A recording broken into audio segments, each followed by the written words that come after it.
Hello equity traders and welcome to the Midweek Report. I'm AJ Monte and the market has just closed. Here we are looking at DIA, which is the Dow Jones Industrial Average ETF. And as you can see here, I have my downside target still in place at 382.20. Take a look at today's candle. Even though the market was slightly higher on the Dow, we're still seeing a lower high and a lower low from yesterday and the day before. So what is that? That's a pivot. That's a downside pivot.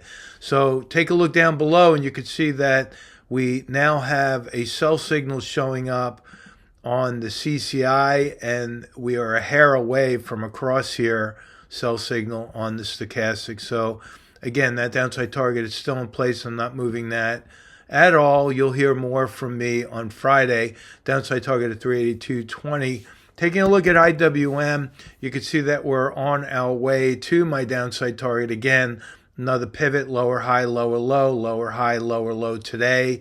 Downside target at 198.05. That is still in place. I think we could even hit that tomorrow or Friday. We'll have to see what happens with the GDP numbers. I'll get to that in a moment. Looking at the Qs, we have a lot of action going on here. We still have a pivot. Now, for those of you who have been following along, you'll know that I have recently and consistently talked about the ABCD pattern. This is the first pivot lower. Now, you could see that yesterday we had a higher low, and we now have a higher low, higher high today. So I can put a B pivot point right there because of that pivot. I think we're going to sell off in the near future with a lower high, lower low, which brings us to a C pivot, which ultimately brings us to a lower D. And that's why I have that target still set on the Qs, and I'm not moving that. That downside target, again, right there is 455.89. Now that brings me to SPY. You can see here, same thing. We got the A, we got a pivot B.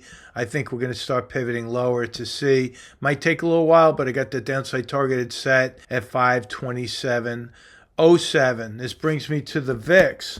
The VIX is very interesting. We had a two-part forecast on this where I said we would move lower first. We have already done that.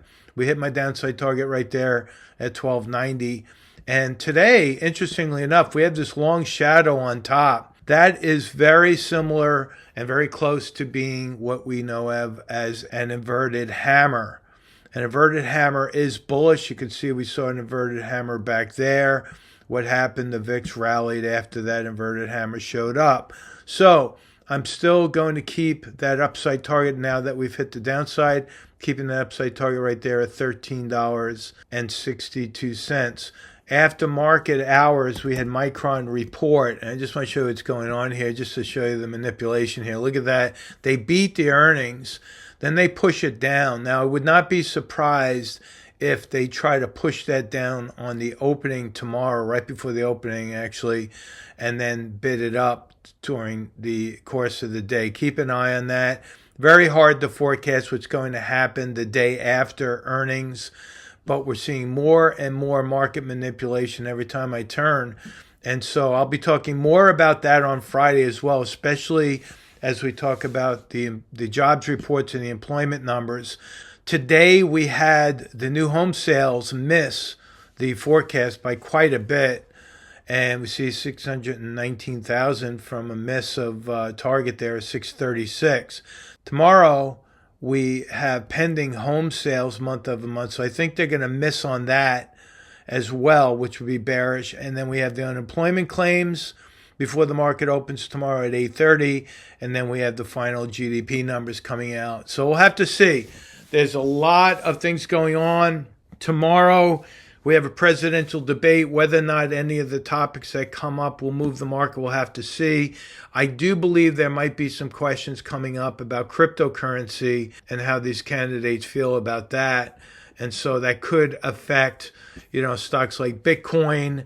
It could affect, stocks like Mara and Coinbase and some of the other ones. So keep an eye on these if you're a trader and you're looking for trade opportunities, keep an eye on that. We had a alert go out to our members today in one of these types of stocks. Can't give it away, of course, because those members pay for the service. However, if you do plan on taking any long positions in the cryptocurrency space, then I would highly suggest you use stop loss orders and good risk management technique. I always, in my trade publications, I always put out the strategies for managing risk so that we don't have anyone going overboard with making a position too big or oversizing the position without managing that risk. So tonight from 6 to 7, we got the rapid fire stock analysis session. If you like to make that, I'll have the link to the session and how to get to Sticky Trades and enroll in that in the description box below. I'm looking forward to that 1 hour action-packed session. A lot of stocks coming by. My goal is to get 60 stocks analyzed in 60 minutes. Hope to see you there. So long.